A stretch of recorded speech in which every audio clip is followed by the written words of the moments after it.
Bismillahirrahmanirrahim. Alhamdulillahirabbil alamin. Wa bihi nasta'inu ala umuri dunya waddin. Wassalatu wassalamu ala asyrafil anbiya'i wal mursalin wa ala alihi wa sahbihi ajmain. Amma ba'd. Alhamdulillah, kita panjatkan puji dan syukur kehadirat Allah Subhanahu wa taala bahwasanya karena qudrah dan iradah Allah Subhanahu wa taala senantiasa kita diberikan kesempatan oleh Allah untuk hidup di muka bumi ini dalam keadaan beribadah kepada beliau.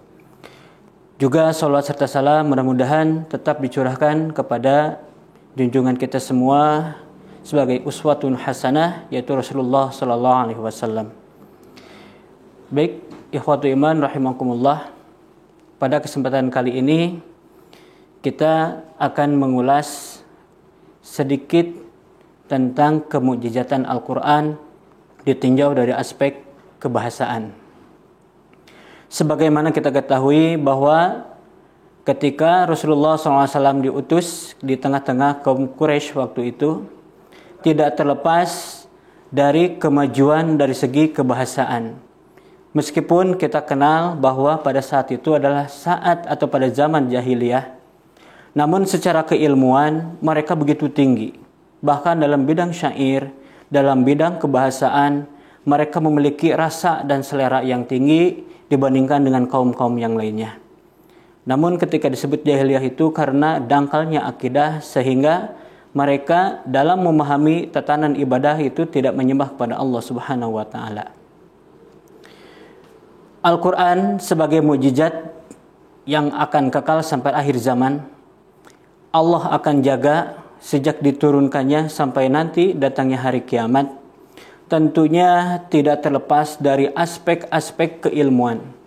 Bahkan kalau kita katakan bahwa Al-Quran itu bukan sebagai ilmu, tapi sebagai sumber keilmuan.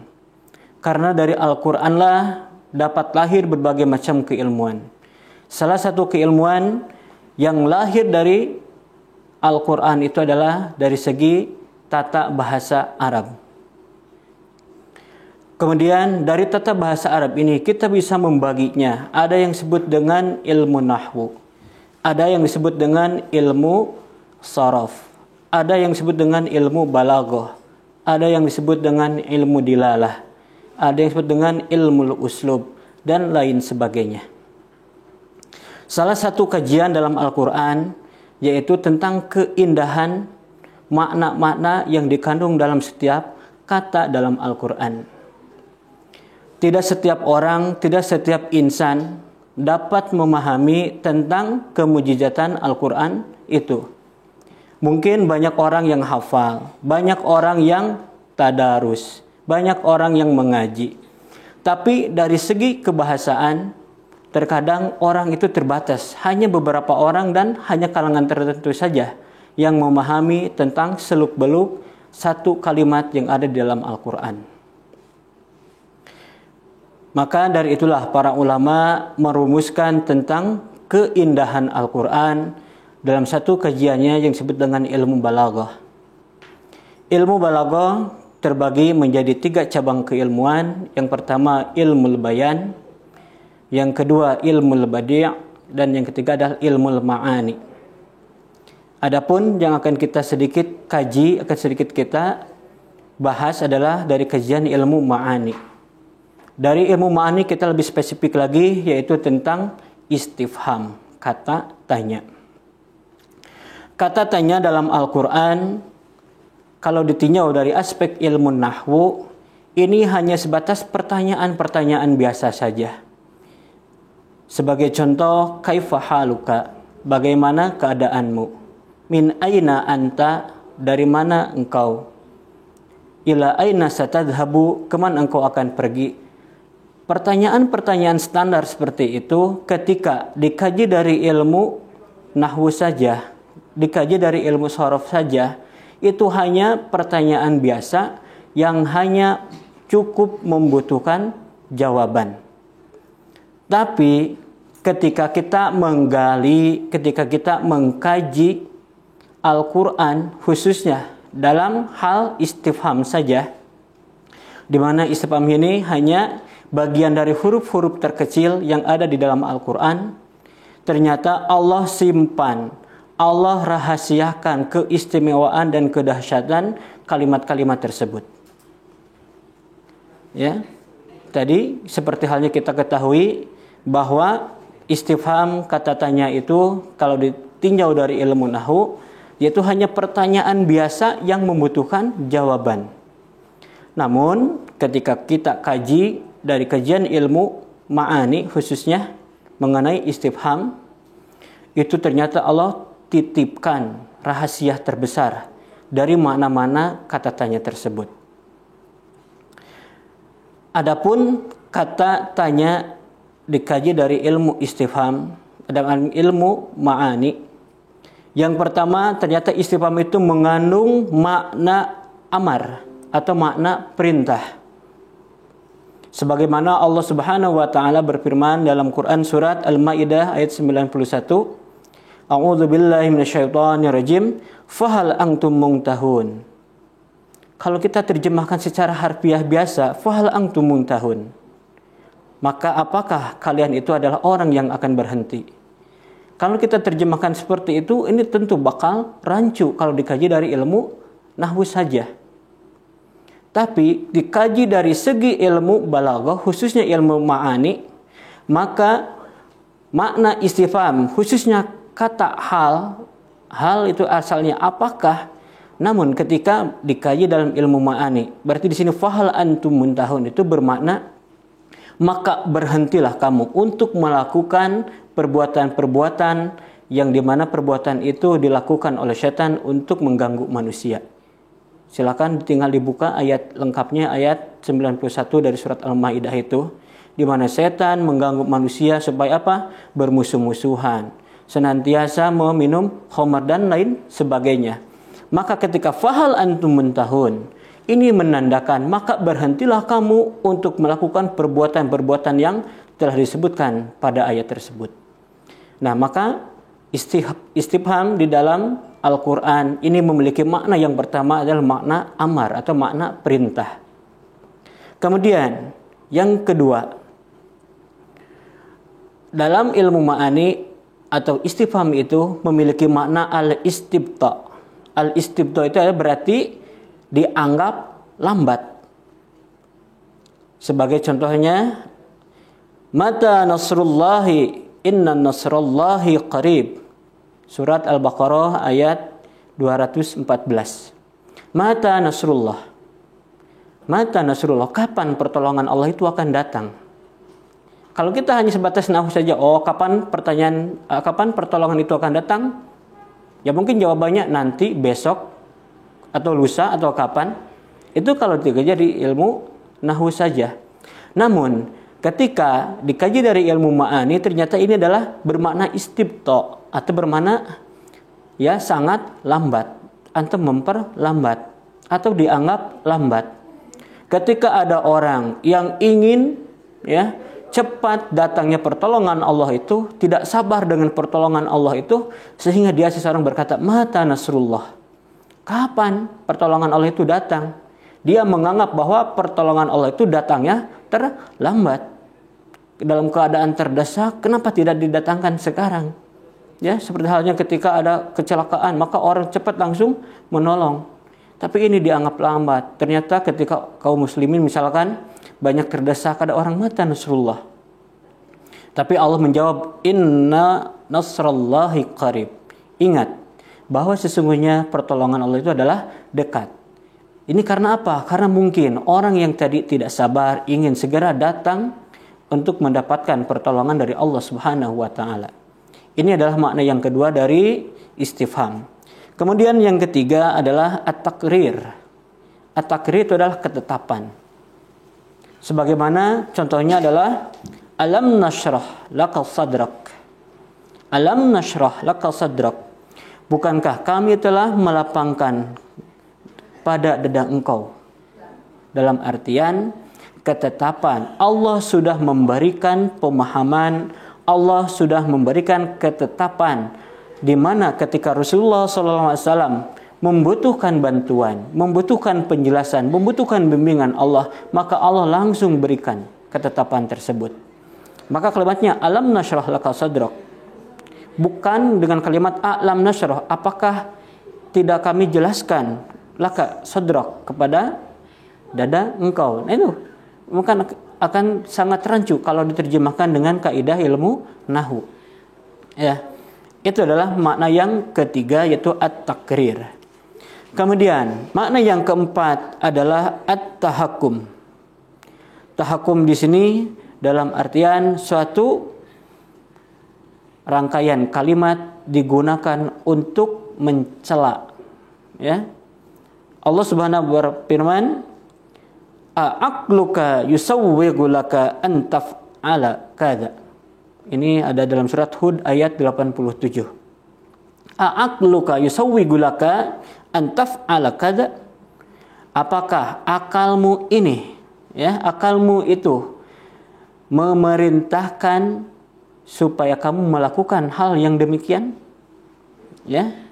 Perbuatan yang zalim, perbuatan yang maksiat ketika disandingkan dengan akal sehat, berarti akal sehatlah yang menang. Karena apa? Perbuatan yang tidak baik, perbuatan maksiat itu adalah keluar dari jalur akal sehat. Maka pertanyaan, a'aqluka yusawwigu laka an taf'ala kadza. Apakah akal sehatmu membenarkan? Nah, itu berarti ya untuk sebuah teguran, sebuah ya celaan. Kenapa? Udah tahu ini adalah perbuatan maksiat, sudah tahu ini adalah perbuatan yang tidak baik, kenapa engkau tetap saja melakukan hal demikian? Nah, kalau kita memahami kaidah-kaidah ilmu ma'ani khususnya, ya, dari segi kalam insya ini, mengenai kalam yang memberitakan kepada kita semua, khususnya dalam istifham ini, kita akan bisa menggali, mengkaji mana-mana yang tersirat di dalam Al-Quran. Maka sungguh indah Al-Quran bila dikaji dari segi keilmuannya. Ikhwatul iman rahimakumullah. Selain keempat yang tadi, ternyata masih banyak makna-makna istifham yang dikandung di dalam Al-Quran. Para ulama balaghah ini mengkategorikan kurang lebih hampir 18-20 makna istifham. Ya, kalau hanya sebatas ilmu nahwu ya cukup kita hanya paham pertanyaan dan jawaban. Tapi kalau digali dari segi makna istifham, maka betapa indahnya mujizat Allah Subhanahu wa taala itu. Baik, untuk kita ketahui lagi bahwa makna istifham yang kelima selain tadi yang empat, al-amar, istibta, takrir, dan tahakkum, juga ada makna at-tarhib. Tarhib ini apa? Untuk menakut-nakuti. Ya. Jadi cek orang Sunda mah nyingsieunan, ya. Supaya apa? Orang yang ditakuti itu berarti supaya apa? Dia merasa takut dan tidak melakukan apa yang dilarang. Allah Subhanahu wa taala berfirman dalam Quran surat Al-Mursalat ayat 16, Alam nuhlikil awwalin. Alam nuhlikil awwalin. Ya. Bukankah kami sudah membinasakan, menghancurkan orang-orang terdahulu? Cukup dengan pertanyaan seperti itu saja. Kalau orang yang nalarnya sehat, nalarnya kuat, memahami maksud dan menangkap makna yang ada pada kalimat yang tadi, tentu dia akan berhenti melakukan perbuatan maksiat, berhenti perbuatan syirik kepada Allah Subhanahu wa taala. Karena apa? Akibat dari perbuatan yang tidak sesuai dengan standar Al-Quran dan contoh dari Rasulnya, alam nuhlikil awalin, pasti bakal Allah binasakan. Nah, itu sudah ada, berarti sudah punya rem dari sana. Oh, ternyata ayat ini menandakan kepada kita apa? Kita diberikan rasa takut oleh Allah Subhanahu wa taala supaya apa? Supaya kita dekat dengannya. Kemudian selain itu ada juga makna istifham yang selanjutnya itu adalah litaswiyah. Itu penyamaan. Allah Subhanahu wa taala berfirman, "Sawa'un 'alaihim a'anzartahum am lam tunzirhum la yu'minun." Sama saja bagi kalian ketika memberikan peringatan kepada mereka ataupun tidak, maka mereka tetap saja tidak akan pernah beriman. Ini menandakan ketika Rasulullah SAW memberikan ceramah, memberikan dakwahnya, memberikan risalahnya, maka ada orang yang tetap dalam kesombongannya, tidak mau beriman kepada Allah dan Rasul-Nya. Maka Allah memberikan gambaran, bagi engkau percuma saja sebetulnya untuk memberikan dakwah kepada mereka, karena diberikan peringatan sekalipun, atau bahkan tidak diberikan peringatan, bagi mereka sama saja, hal itu tidak akan pernah menjadikan mereka untuk beriman.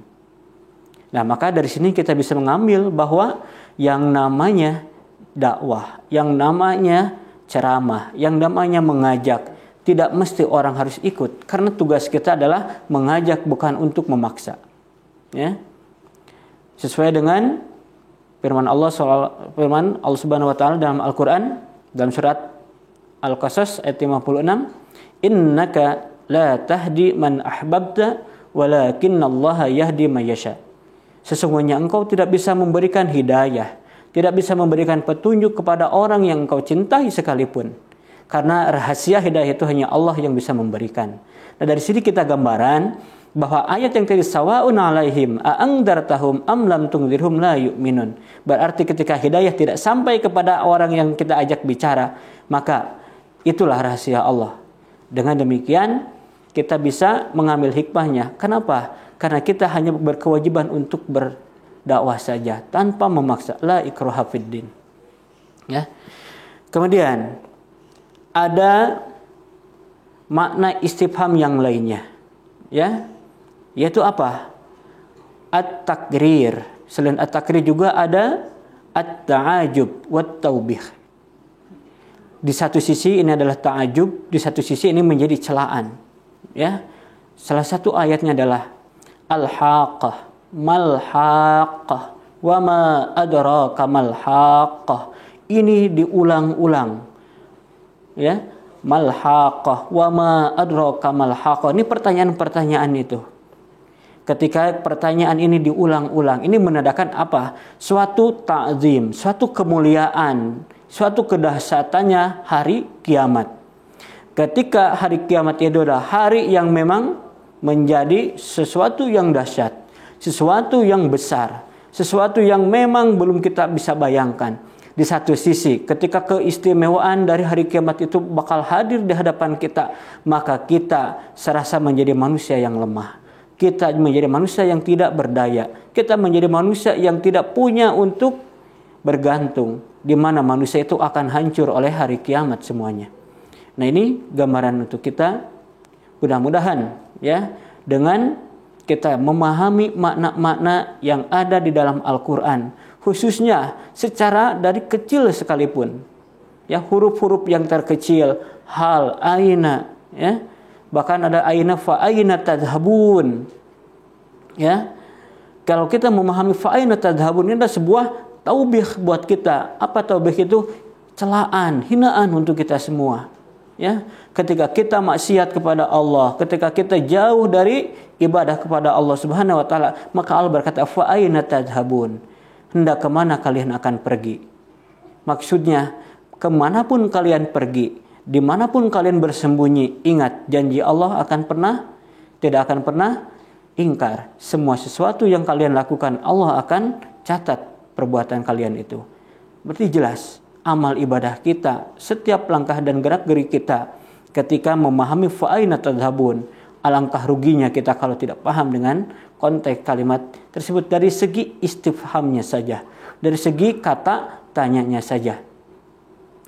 Nah, dari pemahaman inilah mudah-mudahan kita senantiasa bisa meningkatkan keilmuan kita, bisa meningkatkan keimanan kita. Dengan keilmuan dan keimanan kita, mudah-mudahan Allah angkat derajat kita sesuai dengan janjinya dalam surat Al-Mujadilah ayat 11. Yarfa'illahu alladhina amanu minkum walladhina utul ilma darajat. Dengan syarat yang tadi, keimanan yang kokoh, keilmuan yang penuh, sehingga kita menjadi uswatun hasanah, menjadi teladan yang baik di hadapan umat.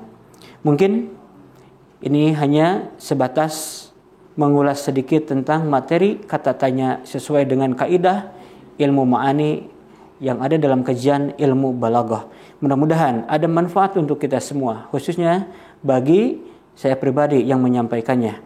Terima kasih. Aqulu qouli hadza wa astaghfirullah li wa lakum. Rabbana atina fid dunya hasanah wa fil akhirati hasanah wa qina adzabannar. Assalamualaikum warahmatullahi wabarakatuh.